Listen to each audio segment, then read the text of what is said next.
안녕하십니까, NJ 스튜디오 차월평TV의 제이입니다.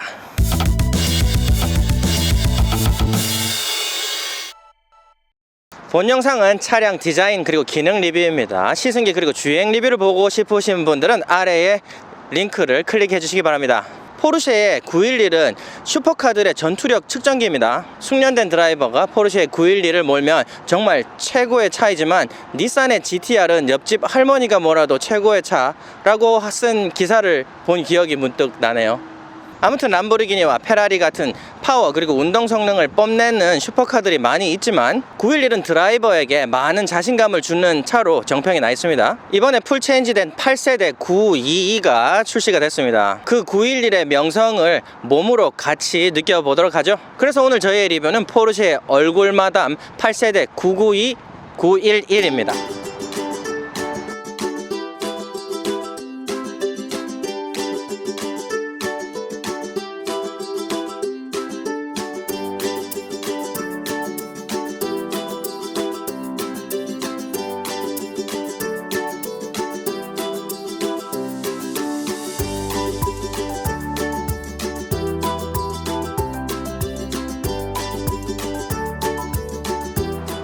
이 911은 포르쉐의 대표 모델입니다. 아름다운 하체 컨트롤, 최적의 트랙션 전달 등의 브랜드의 명성은 이 911을 기준으로 확인하면 된다고 봐도 무방합니다. 포르쉐 이외에도 스바루 등이 이게 플랫 실린더 박스 엔진을 사용했었는데요. 이젠 변화가 있어야 된다고 생각하시는 분들도 종종 보는데, 이제까지 명성에 흠집을 낸 적이 없으므로 저는 그냥 넘어가도록 하죠. 이번 911은 플랫 6기통 3리터 트윈터보 엔진이 들어갑니다. 992 까레라는 379마력이고요. 이 까레라 S 모델은 443마력입니다. 지금 보시는 까레라 S 모델은 토크도 54나 나와가지고 출력 대비 토크 비율도 상당히 괜찮은 것 같아요. 지난 세대에 7단 자동 트랜스미션이 들어갔었는데, 이번 세대에 8단 자동 트랜스미션이 들어갔습니다. 이제 기어들의 영역이 넓어져가지고 저단에서는 좀 더 트랙션에 집중할 수가 있고, 고단에서는 좀 더 효율에 집중할 수 있도록 그렇게 세팅이 됐다고 하네요. 하지만 트랜스미션이 변경하면서 트랜스미션 자체만으로도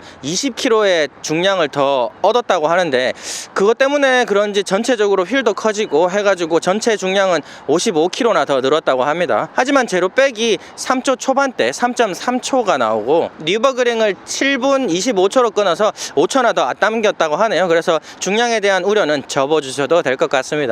그리고 트랜스미션이 무거워진 이유에 대해서 사람들은 아마 하이브리드 모델 모터를 부스터로 써서 많은 출력을 더 당기는 그 모델을 위해서 아마 8단 자동을 쓰지 않았나 라고 하는데, 그렇게 본다면 20kg의 플러스는 더더욱 걱정할 게 아닐 거라고 생각해요. 종합 연비는 8.5kg입니다. 이만큼의 운동 성능을 보여주는 녀석한테 8.5kg는 그리 나쁜 것도 같지 않습니다. 379마력의 992 까레라는 97,400달러부터 시작을 하고요. 443마력 54토크의 992 까레라 S 모델은 113,300달러부터 시작을 합니다. AWD 옵션인 4 모델들은 각 트림에서 8,000달러씩 올리면 된다고 보실 것 같아요. 자, 디자인을 보도록 하죠. 이제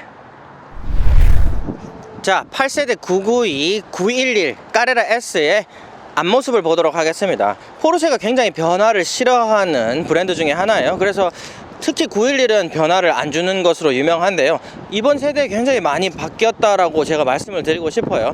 마음에 드는 부분도 있고 마음에 들지 않는 부분도 있습니다. 하지만 하나하나씩 보도록 하죠. 페라리 람보르기니가 굉장히 납작한 슈퍼카스러운 모습을 보여준다고 하면, 항상 911은 좀 더 생선 같은, 그리고 비행기 날개 같은 유선형을 굉장히 강조해 왔었는데요. 그전 모델에서 굉장히 둥글고 부드러운 모습을 보여줬었습니다. 좀 개구리 같은 모습이 많이 강했었는데, 요번은 개구리 같은 눈을 가지고 있어서 정말 마음에 들지만, 전체적으로 좀 납작하고 날카롭게 보이려고 하는 모습이 보여요. 옆에서 보면 개구리 눈하고 코 빠져나가는 부분을 굉장히 뾰족하게 튀어나오도록 디자인이 돼 있거든요. 그래서 좀 더 슈퍼카스러운, 솔직히 잘 모르는 사람들이 보면은 911하고 람보르기니 비교를 하면 비슷한 급의 차라고 생각을 못하지 않습니까? 포르쉐 디자인 때문에. 이번에 좀 그쪽 슈퍼카들의 모습을 많이 닮아가고 있다라는 게 보여요. 특히 코 부분이 아주 뾰족하게 튀어나와서 이 부분이 디자인 변경에서 가장 눈에 띄는 부분이 아닌가 싶은데요. 그리고 제가 파나메라에서 좀 불만으로 얘기했었던 이 본네트 위에 두 줄 이렇게 준 거는 날카롭고 날렵해 보여도 심플함을 그대로 유지해주는 게 911의 매력이었다고 보는데, 이 본네트의 두 줄이 심플함을 굉장히 많이 죽이는 느낌이에요. 같은 맥락으로 라이트는 아주 심플하게 개구리 눈 그대로 간직하고 있지만, 안쪽을 보면은 요즘 카이엔 마칸에서도 보면 알 수 있듯이 로봇 얼굴 같은 구조물이 우리 나이트에 가면은 이 라이트 써주는 거 있지 않습니까? 그것처럼 들어가 있습니다. 여기 레이저도 4가지가 들어가 있고 19 LED 큰 게 들어가 있습니다. 라이트 안쪽은 디자인이 굉장히 잘 돼 있는 것으로 보이고요.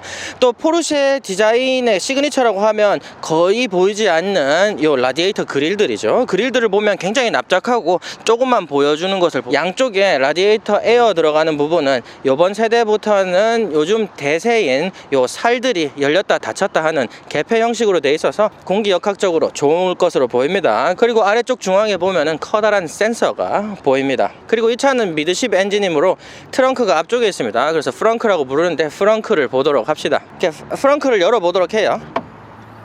아무리 앞에 있어도 엔진 덮개 역할을 하지 않는데 굳이 본네트 여는 것처럼 이렇게 레치가 달려 있어야 하는가에 좀 의문이 듭니다. 우리가 짐 실을 때는 한 손밖에 없기도 한데 열기 어렵게 해놨네요. 공간은 뭐 당연히 작습니다. 프렁크니까 작은데 R8보다는 조금 더 나오는 것 같아요. 이게 길이가 문제가 있어서 그렇지 깊이가 상당합니다. 그래서 여행 가방도 큰 거는 잘하면 들어갈 수 있을 것 같아요. 하지만 요 안쪽에 아무런 부가 기능이 없어요. 여기에 뭐 따로 포켓이 있다든지 플로어가 들려서 열린다든지 그런 기능은 전혀 없는 것으로 보입니다. 그래도 R8보다는 나아져서 또 만족스러운 것 같습니다.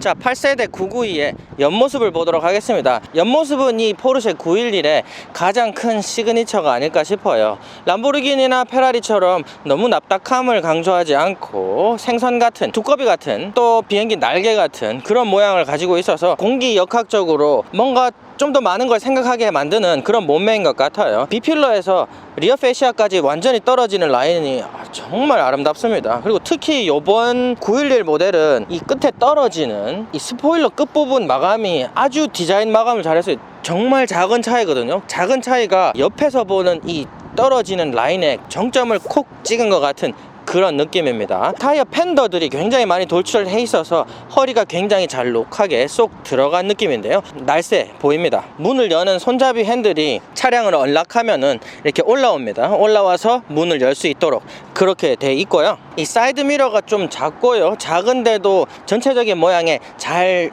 어우러지지 않는다는 그런 느낌이 들기도 합니다. 휠 디자인을 보도록 해요. 까레라 모델은 뒤쪽 휠이 20인치, 앞쪽 휠이 19인치 그렇게 들어가지만 까레라 S 모델은 뒷바퀴가 21인치, 앞바퀴가 20인치 그렇게 휠이 들어가게 되어 있습니다. 포르쉐는 굉장히 많은 옵션을 넣어야 되는 회사로 유명한데요. 지금 팬더 안쪽에 보면은 어쿠스틱 센서가 들어가 있어요. 그래서 비가 오는 날에 팬더 안쪽에 소리를 감지해가지고 우천 모드로 자동으로 변경해주는 기능이 또 옵션으로 들어갑니다. 서스펜션은 맥피어슨 서스펜션이 들어가고요. 또 안티 롤바도 옵션으로 넣어야 된다고 하네요. 특히 또 이번 세대에서 주목할 옵션은 이 앞쪽 서스펜션이 리프트 됩니다. 4cm 가량이 리프트가 돼서 우리가 고속 방지턱을 넘는다든지 차량이 좀 긁힐 것을 염려되는 노면을 지나갈 때 자동으로 4cm 정도 리프트가 된다고 합니다. 그리고 리어 디퍼런셜의 토크 벡터링은 트랙션 전달에 아주 최적화가 됐다고 합니다.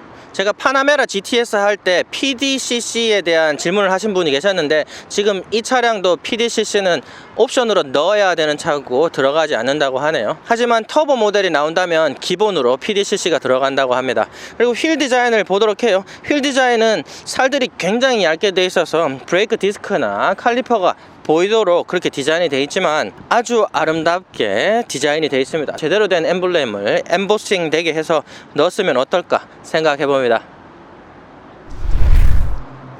자, 8세대 992의 뒷모습을 보도록 하겠습니다. 뒷모습은 요번 세대가 진짜 전작들을 다 압도하는 것 같아요. 왜냐하면 아우디 포르쉐가 일자로 된 후미등 디자인에 정말 노하우가 있는 것 같아요. 요번에 마칸 카이엔 그리고 파나메라까지 아주 성공적인 일자형 테일라이트를 완성시켰었는데요. 요번 992의 테일라이트는 아마 최고가 아닌가 싶어요. 아주 구조물들로 라인 하나하나를 다 완성시켰습니다. 그리고 뒤에 이렇게 지나가는 테일라이트 밑에 보면은 포르쉐 글자들이 이렇게 구조물처럼 하나하나씩 올라가 있는데 그 부분도 굉장히 잘 디자인되어 있고요. 그리고 스포일러도 전작들보다 상당히 더 커졌습니다. 이번에는 80km 그리고 140km 이상이 되면은 요 높이가 변해서 최고의 공기역학적인 개수를 보여준다고 하는데요. 그리고 이번 세대에서는 아주 스포티함을 강조하기 위해서 둥근 머플러를 사용했고요. 머플러들이 범퍼에 임베디드 돼 있어 가지고 디자인 변화를 크게 느낄 수 있지 않나 생각을 해봅니다. 자, 8세대 992의 인테리어를 보도록 하겠습니다. 인테리어는 역시 포르쉐답게 정말 고급스러워요. 어느 작은 부분 하나도 싸구려 재질을 넣어 놓지 않았습니다.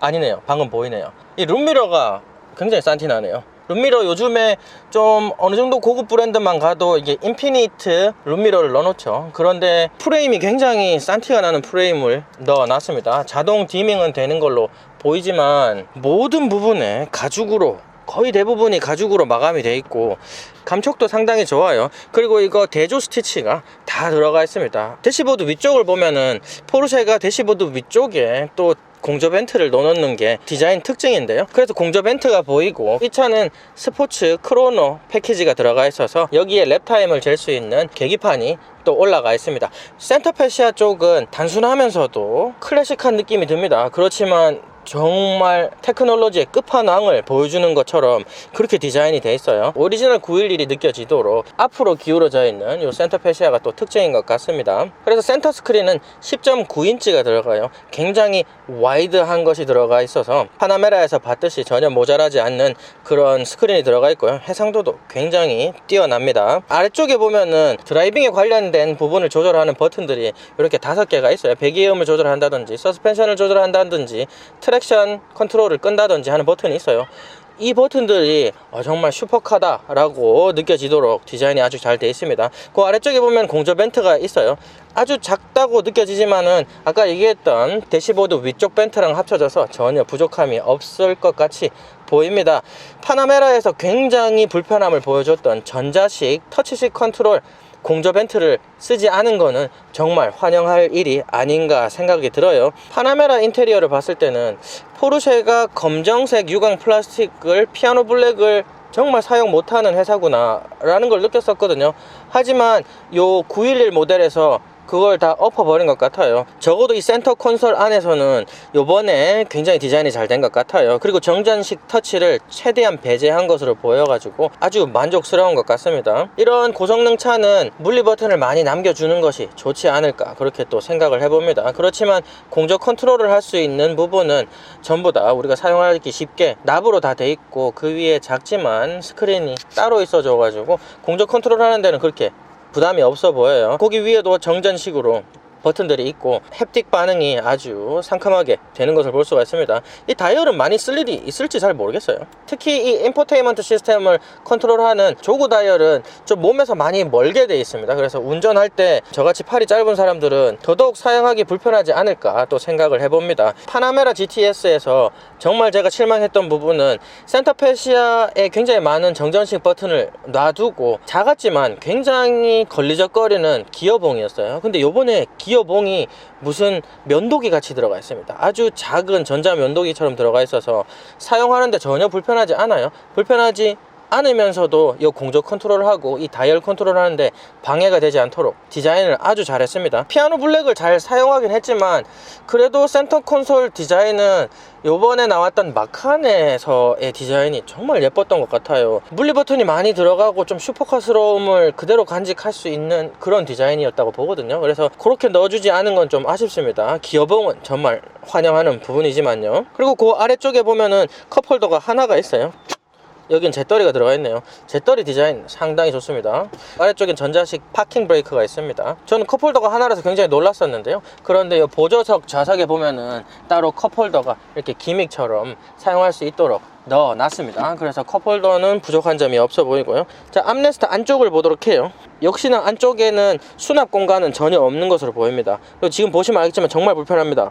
암레스트가 서 있질 않아요. 핸드폰을 놔서 무선 충전할 수 있게 돼 있고, 안쪽에 USB 포트 2개, SD카드, 심카드까지 들어가는 것을 볼 수가 있습니다. 수납 공간 없는 건 좀 아쉽습니다. 이걸 좀 높여 놓으면 수납 공간이 있을 텐데 낮춰놔서 암레스트 역할도 못하고 수납 공간도 없고, 그런 면은 좀 아쉽습니다. 저는 키가 작아서 아주 의자를 앞으로 당겨서 운전을 합니다. 그럴 때 여기 보자, 안전벨트가 너무 멀리 있어요. 이 차를 계속 타기 위해서 유연성을 계속 유지해야 될 것 같아요. 팔을 이렇게 많이 접어서 당기려면은. 그런 부분은 좀 인체공학하고 거리가 먼 부분이 아닐까 싶습니다. 자, 센터페시아 스크린을 보도록 하겠습니다. 아까 말씀드렸듯이 해상도는 장난 아니에요. 엄청 높습니다. 내비게이션을 봐도 지금 반응성도 엄청나게 좋고요. 핀치 컨트롤도 됐고 아주 좋습니다. 하지만 좀 안타까운 부분이 있어요. 버튼들이 너무 작습니다. 버튼들이 작아서 운전할 때 이거를 조절하기에는 좀 부담이 있을 것 같다, 이런 생각이 듭니다. 특히 지금 차량 컨트롤을 보면은 버튼 있지 않습니까? 스크린 앞쪽이 많이 돌출되어 있고 그냥 평평하게 돌출이 되어 있어요. 그래서 이 부분을 누르려면 이 손을 아주 납작하게 해가지고 이렇게 눌러야 될 것 같고, 손이 크신 분들은 좀 불편할 것 같다, 이런 생각이 듭니다. 엄청나게 많은 정보들이 들어가 있고 버튼들도 많이 있어요. 그래서 운전할 때 내가 이거 배기음을 바꾸고 싶다 이렇게 하면은 너무 많은 버튼들을 눌러서 들어가야 되는, 버튼 조작이 이렇게 어려우면 정말 위험한데 말이죠.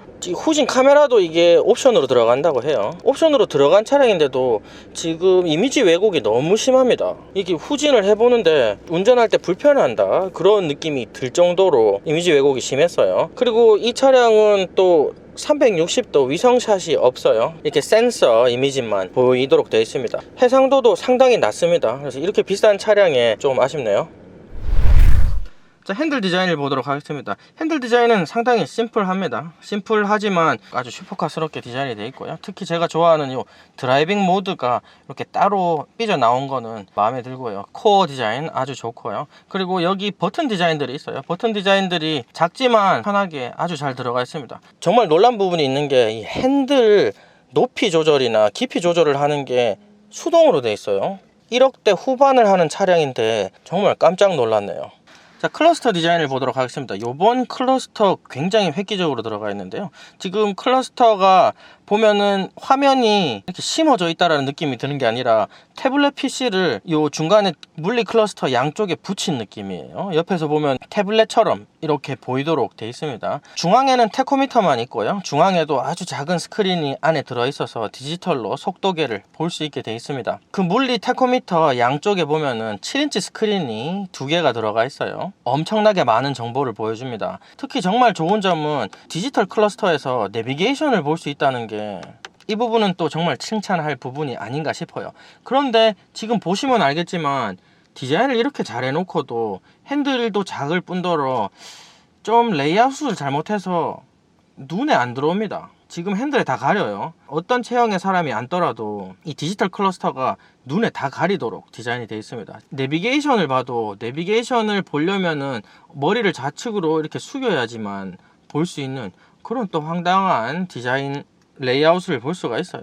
파나메라에서 봤던 거랑 똑같은데 아주 다른 감성을 가지고 있습니다. 그런 부분은 디자인적으로 아주 우수하다고 볼 수가 있겠네요. 뭐 안 보이는 거는 어쩔 수 없지만요. 8세대 992의 뒷좌석을 보도록 하겠습니다. 이 2인승 쿠페는 뒷자리에 사람을 앉으라고 디자인한 차는 아니에요. 사람이 어쩔 수 없을 때 앉으라고 놔두긴 했지만 사람이 앉으라고 해놓은 좌석은 아닙니다.